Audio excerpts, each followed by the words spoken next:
Komisi 1, 2, dan 4 melakukan rapat dengar pendapat atau RDP bersama pemerintah Kota Kupang. Sekretaris Daerah, Asisten Administrasi Umum, dan Kepala Dinas Kesehatan hadir mewakili pemerintah. RDP mempertanyakan sejauh mana penanganan COVID dan penggunaan anggaran oleh pemerintah, karena hingga kini DPRD masih menemukan banyaknya penanganan COVID yang berjalan dengan tidak baik, termasuk anggaran penanganan COVID. Yvensius Tukung, Ketua Komisi 1 DPRD mengatakan, hingga kini tidak adanya penyempurnaan APBD setelah dilakukan asistensi ke pemerintah provinsi. Berbeda dengan Juven, Richard Oja, Sekretaris Komisi 4 DPRD, justru merasa aneh jika DPRD kembali mempertanyakan anggaran, karena anggota komisi yang hadir sebagiannya merupakan anggota Banggar.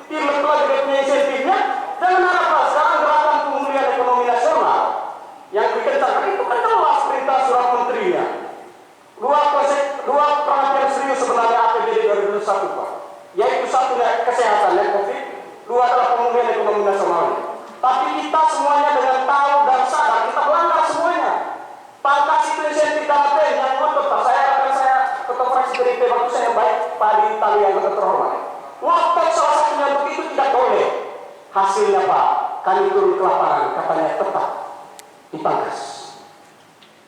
Akan ada data jelas bahwa berapa anggaran DPH dan lain-lain yang sudah kita minta tadi.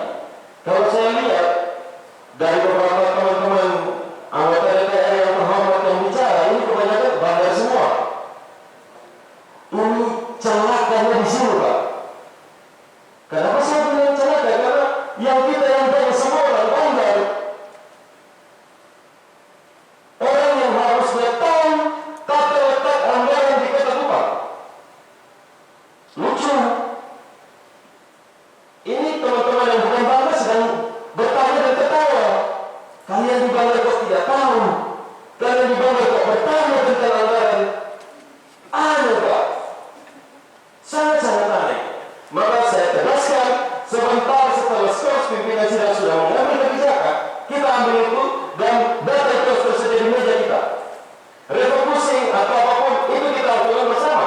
Selain Yvensius Tukung dan Richard Oja, beberapa anggota lainnya menyoroti kinerja Dinas Kesehatan terkait koordinasi dan hak-hak tenaga kesehatan. Ewalde misalnya menyoroti mekanisme penanganan COVID pada tingkat kelurahan. Dia mendapati kasus warga di daerah zona positif COVID justru kesulitan memperoleh bantuan disinfektan. Saya kontak dengan Kepala Puskesmas Pasir Panjang.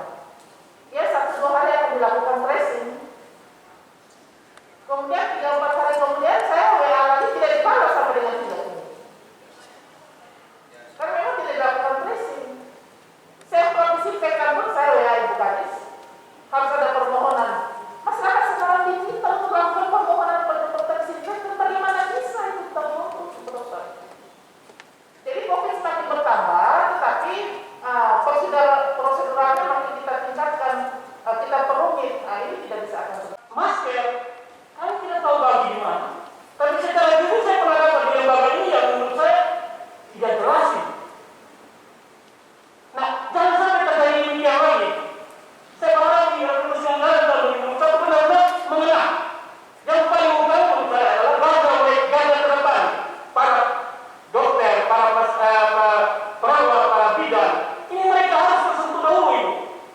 Bagaimana mereka membuat orang sehat kalau mereka sendiri sakit? Dari pimpinan apa yang sudah dikatakan oleh Bang Walde, Bang Yos, supaya kita bicara dengan bolak-balik menyangkut dana bagi hasil.